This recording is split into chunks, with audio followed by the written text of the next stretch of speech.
Welcome, I'm Paul, this is Dave. Today I have 13 Glitch in the Matrix and supernatural stories for you.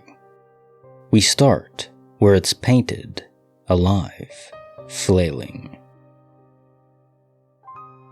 Case file number 2436, written by Wally Plumstead. Humpty Dumpty fell into my nightmare. As a kid, various relatives used to take me on trips, zoos, museums, amusement parks, movies, etc. One of these trips, my grandfather took us kids to the movies. Now, these old movie houses date back to the days when they had live stage entertainment, vaudeville. This old theater my grandfather took us to had an orchestra pit even though it's never been used in decades, seeing as how vaudeville has been dead all that time. I was following my grandfather in the area between the front row seats and the orchestra pit, when just out of curiosity, I peeked into the orchestra pit. There was no floor. One could see into the basement. But on the basement floor was, well, you ever heard of the old Humpty Dumpty poem? Humpty Dumpty sat on a wall, Humpty Dumpty had a great fall, etc. On the floor of the basement was a large human-sized egg with a happy face painted on its shell. It had arms and legs. It was on its back, flailing its arms and legs as if it were trying to stand up but couldn't, due to its egg shape. I looked away at my grandfather for a second, then looked back into the orchestra pit. This time, the painted expression on its face changed. Now the painted expression was one of grief and frustration. The eyes were closed, and the mouth was in a grimace. I looked away for a brief second or so, and then looked back into the orchestra pit. This time there was no egg, just the bare floor of the basement. I looked away again, just for a few seconds. I guess looking to tell someone what I saw, but then looked back into the orchestra pit. This time the orchestra pit floor was there. I couldn't see into the basement anymore. The orchestra pit floor had only a small handful of wooden folding chairs on it, nothing else. As the years passed and I was going to the movies on my own, sometimes I went to that very theater again. Each and every time I did, before the movie started, I'd go take a look into the orchestra pit, but I never saw anything like that again, just a plain old floor. Now normally I would say you're peering into a different reality, but what the hell kind of Hellraiser nightmare reality are you peering into there? That's like Thanos with the reality stones turning the Guardians of the Angels into spaghetti and crap. That's crazy. Case file number 2437, written by Prestigious Zombie 726, License to Chill. A few weeks ago, I traded in my old car at a dealership in Tennessee. It had been with me for years, but I decided it was time for a new one. I did all the paperwork, handed over the keys, and drove away in my new car. I felt a bit sad, but also excited for a fresh start. A week later, after moving to Virginia, I went to visit a church for the first time. I parked my new car, got out, and stopped in my tracks. Right next to my car was my old car? Same make, same model, color, and even the same little dent on the back. I could not believe it. I walked around to make sure I was not imagining things. The only difference was the new license plate. I looked inside through the window and saw the same little scratch on the dashboard. It was definitely my old car. I stood there, feeling weirdly connected and a bit freaked out. Out of all the places it could be, my old car had ended up parked right next to my new one in a completely different state. I never found out who the new owner was, but it felt like my old car had followed me. It was like a strange coincidence, almost like the car was not ready to say goodbye just yet. I still think about it sometimes, wondering what the chances were of that happening. Extraordinarily low. Case file number 2438, written by Argama Witch, A Sharp Mystery. So I have these pair of Farberware kitchen scissors, meant for cutting bone, but mostly used for plastic food packaging. They are black, thick handles and blades. It has a red piece in the center, plastic to tighten or loosen the blades. There's also 2 metal pieces between the handles for, I'm not sure, but I like to squeeze my finger pad between them as they didn't touch so it never pinched. I don't know why I did this, maybe I'm just dumb. They weren't great, came with the knife block, but I use them often for various cutting tasks in the kitchen. One day, I need to open a bag of rice, so I grabbed the scissors, and these weren't my scissors. Although they still had black handles, they were thin, no red weird gap, and labeled KitchenAid. Huh? I never used or seen these before. They felt odd in my hand and unfamiliar. I looked around for the old pair and couldn't find them, even in the trash, nothing. I go to my husband and ask him where the scissors are. He says, where I found the KitchenAid pair. I asked him if he remembered what our scissors looked like, and he described the Farberware scissors. I told him that wasn't what we had. He didn't believe me at first, but went to the kitchen and there they were. He said this must be from our knife block. It was, I guess, our knife block was KitchenAid, and I remember we did get a new knife block when we moved in 5 years ago. However, this was bamboo, and I'm a everything needs to be black, like my soul, gal, so even that looked foreign to me. He said the other pair was probably from the old apartment and left behind. But why, for active use for 5 years, neither he nor I have memory of these new scissors, and I distinctly remember using the Farberware somewhat recently. It doesn't make sense. He didn't replace it. Neither of us know where the old set went, but I do remember it existing. In 5 years, I don't remember ever using this new set, which cuts smoother and is nicer, looks brand new. Where are my scissors? Also, no one else was in our house except my cousin 6 months earlier for a day visit, and never went to the kitchen. Anyways, it's silly, but that's my story.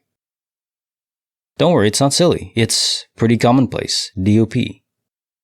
Case file number 2439, written by Anonymous. A slam, a sigh, and a missing soul. Back when I was around 7 or 8 years old, I was sat in the front room, watching TV with my dad. Now bear with me, because I'm not the best at describing details. Briefly, I was sat on the sofa with my back to the kitchen. The kitchen door was on the wall, behind me and to the left. My dad was sat on the other side of the room with his right hand side to me, as he was facing the TV directly. The wall to the right was just an external wall, nothing fancy. The wall to the left, which my dad had his back to, was an internal wall behind which were the stairs. To the far left of the room and directly behind my dad were 2 glass-paneled doors, through which I could see the front door, which was directly in front of the aforementioned stairs. Directly ahead of me, and to my dad's left side, was a large bay window. Right, so, suddenly, both myself and my dad hear the front door swing open violently. Weird because the front door is always locked. Weirder still is that I can see the damn door and the thing hasn't moved. My dad performs a WTF 180 to be greeted with the same sight as me. The door has not moved.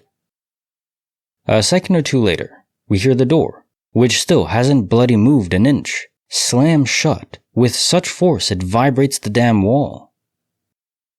Just as my mom is running through the kitchen, also WTFing, we all hear someone bounding up the stairs in what sounds like heavy boots. Very unambiguously heavy footsteps booming up the damn stairs. Myself and my dad launch into action. We check the front door, it's locked. We go upstairs, no sign of anybody. The house is detached, so there is no noise from neighbors. It was a bright, sunny afternoon, but no windows were open. Even if there were, we ruled out wind because there was nary a gentle breeze. And here's where it gets really WTF. It was, in a way, a dislocated echo of the past.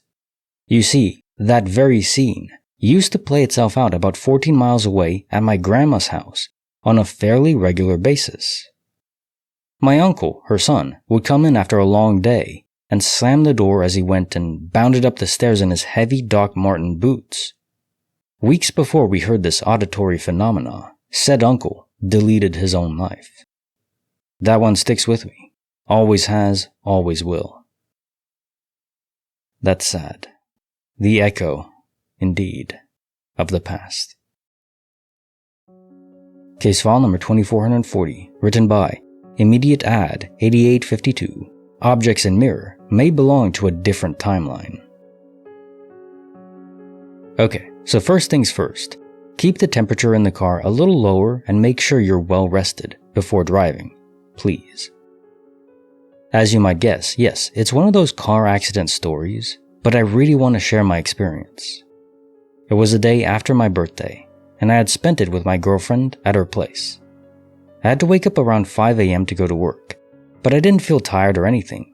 It was a very cold day, around -5°C, or 23 Fahrenheit or so. I turned the heater in my car almost all the way up, and everything was going smoothly. Then out of nowhere, I'm not sure if it was because of a micro-sleep or something, but I was driving normally, and then I'm much further away, and I'm about 2 meters to hit a car head-on in the left lane. I lost my side mirror in the process. I screamed like a little girl and slammed on the brakes. I panicked and tried to drive away, but then I turned back around and saw a man in the other car. I see this detailed picture of this car right in front of me. It was a white sedan. But then there was a different damaged car with a driver inside, mid-30s. I drove up to him, and he asked me what the hell I was doing. I apologized and told him I'd cover the damages. The man seemed really scared, but I felt strangely calm, almost like everything was happening as if written in a story. Like I was joking around and said, "Sorry mate, I don't know what happened." I offered to pay for his damages and move on, which he accepted. I didn't tell my parents immediately about the near accident. I just moved on with my life. I did tell my closest friends, but to my surprise, they acted really weird about it. They kept asking why I went back to the guy. Only my girlfriend had some sane talk with me. Anyway, I started to notice that things felt a little different than before. For example, my dad looks way younger than he did even 7 years ago. I mean, he literally looks younger than I remember him. Also, I saw that I had been playing Darkest Dungeon in the past week, which is strange because I literally forgot I even had this game in my library. But the weirdest thing for me is that people around me seem to know a different version of me. For instance, I don't remember winning a lot of money at the casino. Sadly, I don't have it because I wasted it and don't recall meeting my friends with my girlfriend at a certain spot many times. But my friends and my girlfriend remember those moments in great detail. They even remember stories I was involved in, but I really don't know them. The strangest feeling is that I feel like I look slightly different than I remember. My voice is slightly deeper, and people keep saying I've always had a deeper voice even though I was a squeaker my whole life. This happened over a month ago now. Since then, I've spoken about the incident with many people, but I haven't told them about the strange changes I've noticed in myself.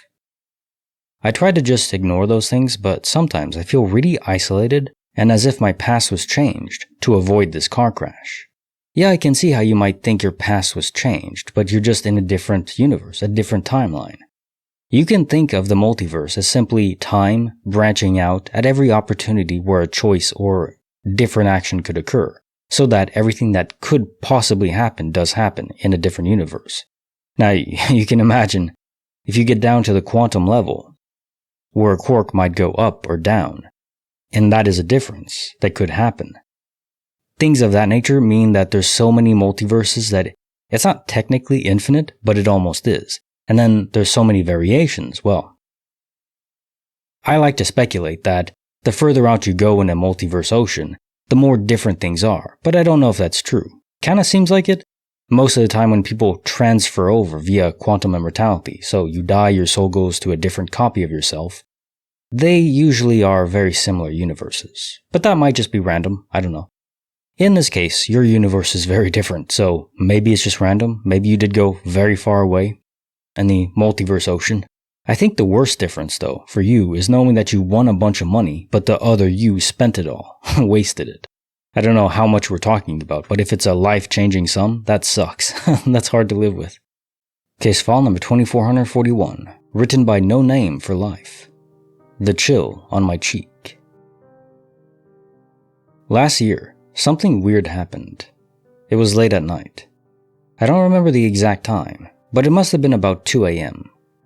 And I was laying down on my bed watching some videos about cake design, minding my own business, when something which felt like 2 cold fingers slapped me on the left cheek. My first thought, as funny as it might seem, was maybe it was a tiny lizard who fell from the ceiling. Because earlier that day, I found a small black lizard on my jeans, and as I was removing it, I noticed it was cold. Anyway, I dodged to see if there was anything on my bed, and came to the conclusion that there's nothing there. I even lifted up my pillow and blankets. Maybe it was a drop of water, but my cheek was dry. And then, as I was getting up to look in other places for lizards or water, I heard a loud gasp in my right ear. It was really loud, and it sounded like someone was holding his breath for so long underwater was finally able to breathe. I have no idea what it was, and I just can't remember what happened next to this.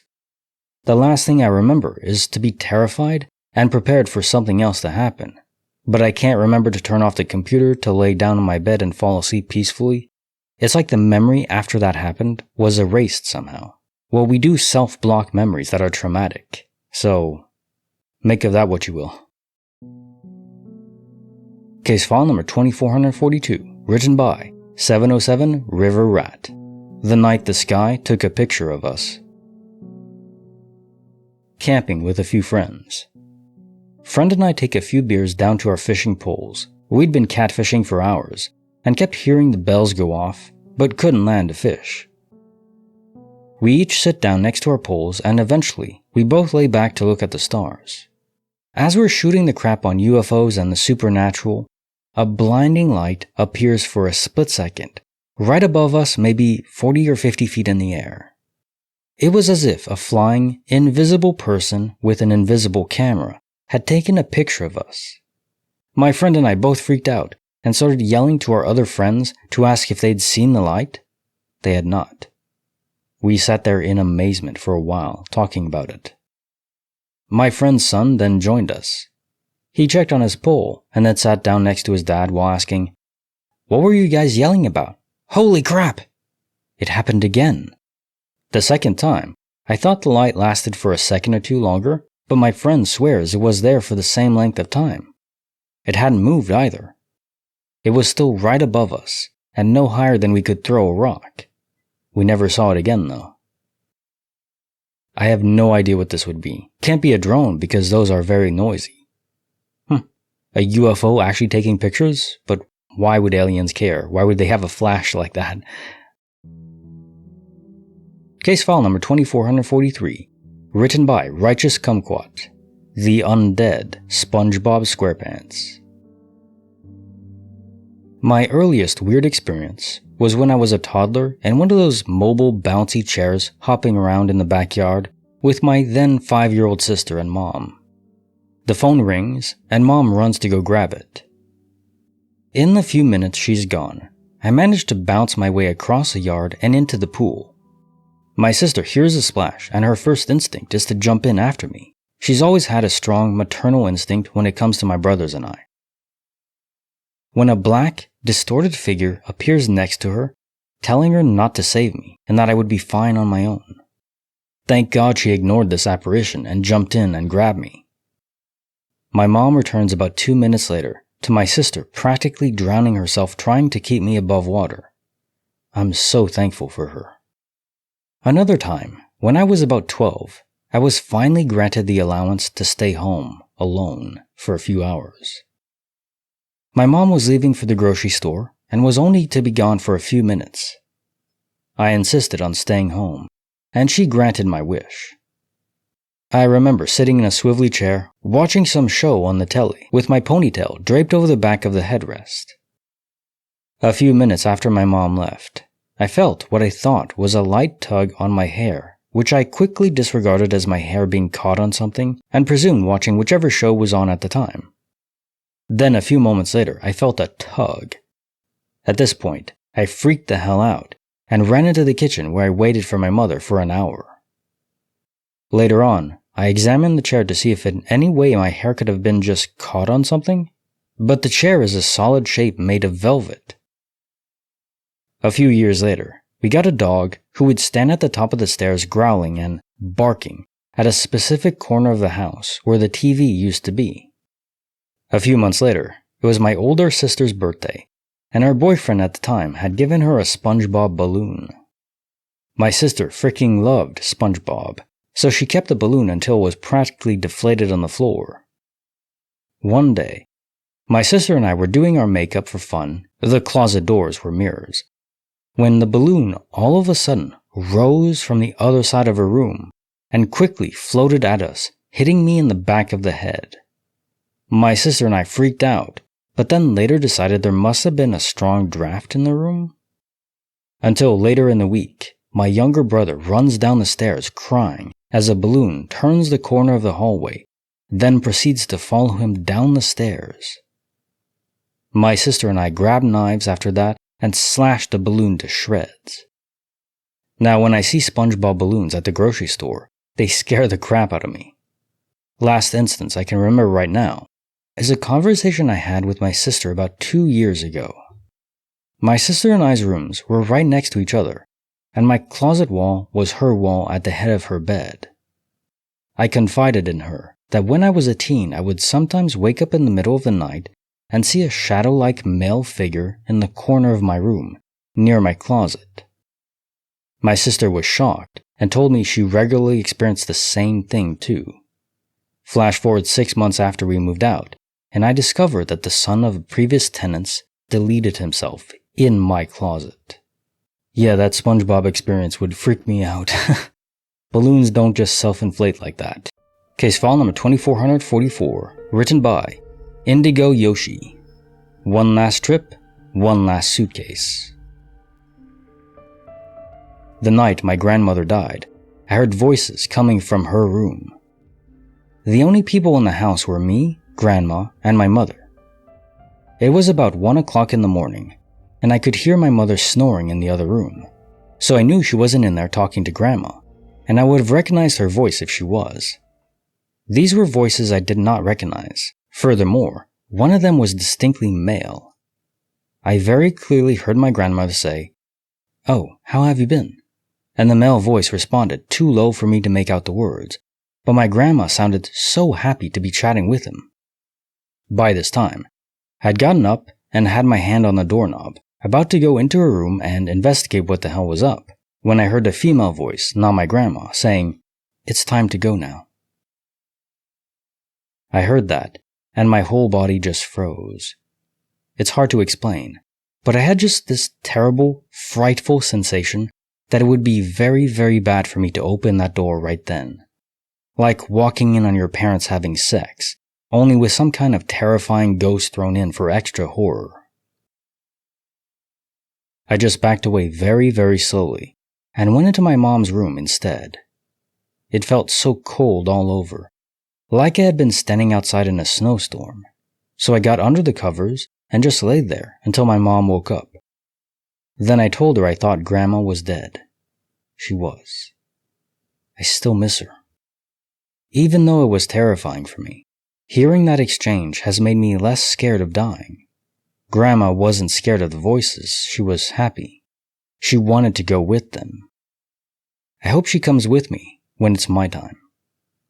Some interesting additional information I found out after talking it over with my mom. When she found Gran's body, she was on the floor a few feet from her bed, on the left side of the room, away from the door. Gran had been bedridden for 2 months prior to this, and the only thing in that corner of the room was this ancient suitcase that she had carried all of her life, from Kansas to California to Oklahoma and back again. It had some sentimental items, mostly pictures and a pair of black satin gloves, which I now own. She also had somehow managed to put her shoes on. We can only guess she was getting herself ready to go on her next journey. The day before, the hospice nurse had told my mom I would be coming soon, and this was good because she was in incredible pain from breast cancer and metastatic disease. My mom and I had tearfully sat down with Gran and told her it was okay for her to go. We loved her, etc. I promised her I'd take care of my mom, and she went to sleep with us, holding her hands. That was the last conversation we had with her.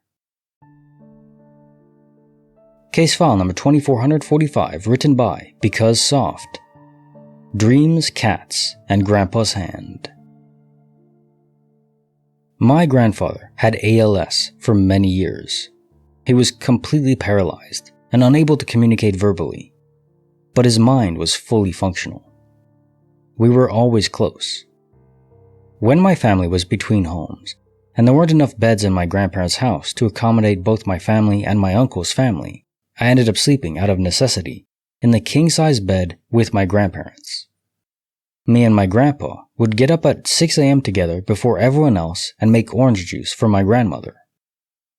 He used to tell me war stories that he never ever told anyone else. We were close.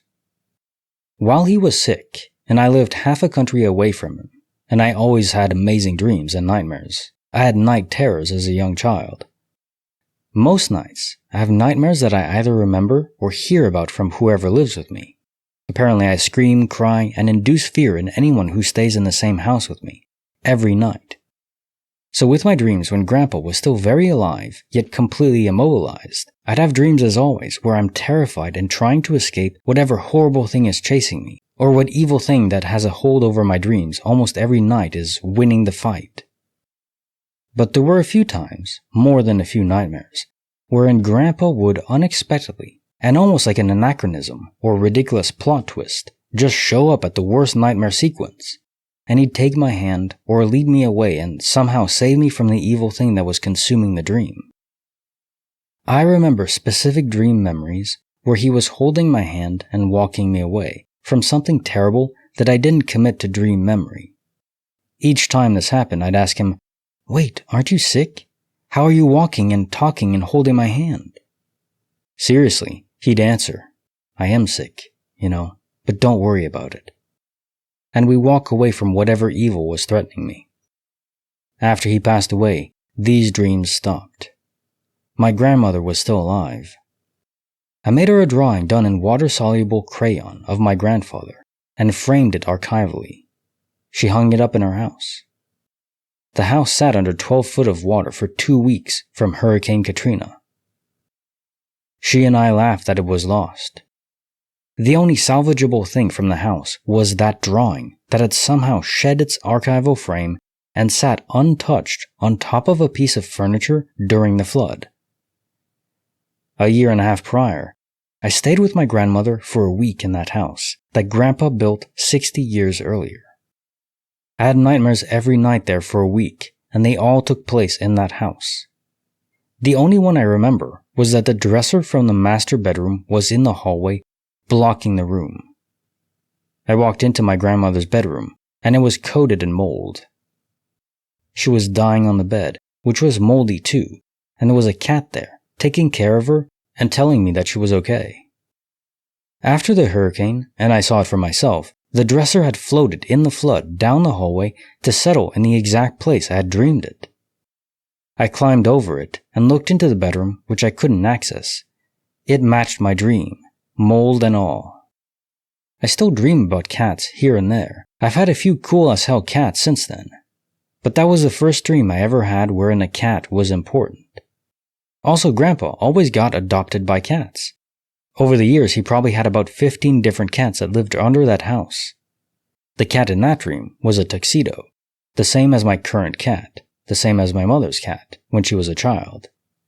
The whole cat part probably means nothing, but the rest shook me up, and still does. Case file number 2446, written by Anonymous. We just wanted snacks, not a UFO encounter. Me and a friend were sitting outside under a tree on our comfy lawn chairs, pulling away at the hookah. It was around 8 or 9 p.m.-ish. Then, out of nowhere, I see my friend look up and said, "I don't want to sound weird or look like a weirdo, but I'm not the only one seeing that, right?" I look over my shoulder, and in the night sky, what looks like a huge cluster of stars is just floating by slowly. Every color imaginable, hundreds of them. We watched it go from the west to the east, all the way until it went out of sight. A few minutes later, some people were walking past and they asked us if we saw it too. Looked awesome, yet it was creepy because how do you explain that? Another one comes to mind. A few years ago, also late-ish at night, we're on our way to a corner shop with my sister and her boyfriend. She points out something in the sky. I look, and it's exactly like those triangular-shaped things with the light on each corner that you always hear people talking about in the UFO shows. It seemed like it was about 200 meters from the ground. We followed it a few blocks to where it went over a mountain, and we couldn't follow it anymore. Only when it went over the mountain, you could see how low it was actually flying. Should probably also add that this is in South Africa. Crap like that never happens here. Case file number 2447, written by Exotic Fennel 8898. Faded eggs, familiar faces. I must get this off my chest, because this is freaking me the crap out, because no one believes me. 2 weeks ago, I woke up to my phone buzzing, and it was a message from a friend I hadn't spoken to in like a little over a year. He asked me if I wanted to meet up for pizza, and I said yeah, sure. This was on a Saturday. For some reason, I felt a strange sense of déjà vu. I didn't think much about it because it's completely normal. I was doing my normal morning routine, but there was just something off. When I reached for the egg box, I noticed the label isn't quite right. Like something was off, the color seemed slightly wrong. Like the box itself is a faded weird another version of itself.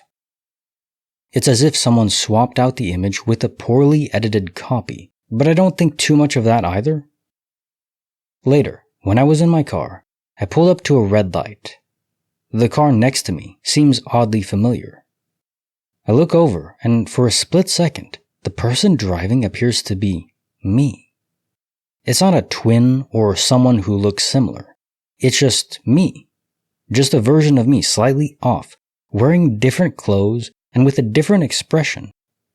I didn't blink for over 30 seconds and actually almost drove off the road, and the person disappeared after I looked back at the road, not just him, the car and everything. I stopped at a bus stop to think about this and trying to figure out what this could actually be, and to make sure I haven't accidentally fallen asleep at the wheel or something like that. But everything's normal.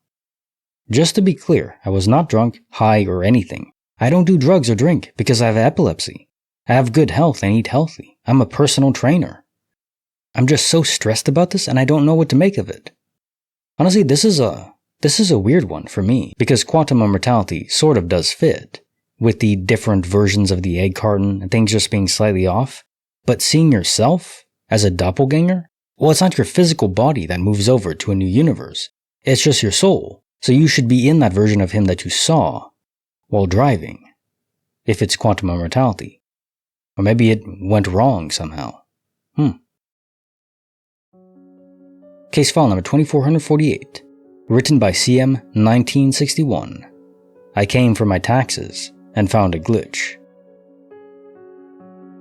Today I went to my CPA's office building that I've been to many times before and as recently as a week prior. I always walked the same way from the parking lot to the lobby.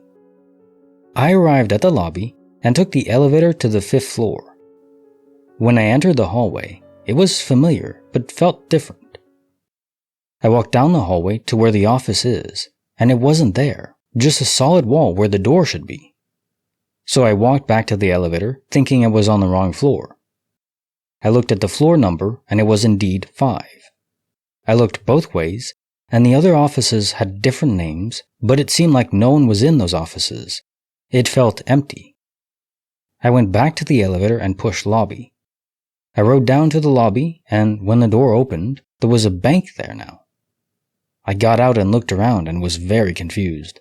There was no bank near the lobby I was in. Now I'm feeling very strange. Am I losing my mind? I went back in the elevator and pushed 5 again and rode it up to the 5th floor. When I walked out of the elevator, I was back to the familiar hallway and my CPA's office was just down the hall like normal. I went and conducted my business with them and went back to the same elevator to ride down to the lobby. I got in and pushed L. I rode down to the lobby and it was back to normal and no bank was there. I got out and walked to my car like normal. But my mind was blown at what I had just experienced. Was I losing my mind, or did I witness the Matrix or the multiverse? Has anyone experienced anything like that?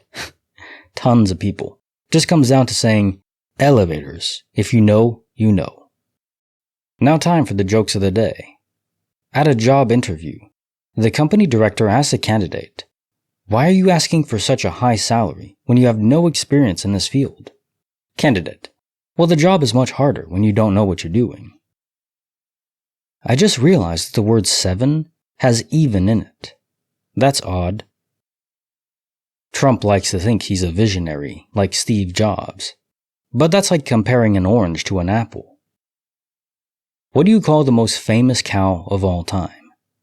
Legendary. I think this is the most classic dad joke. Perfection.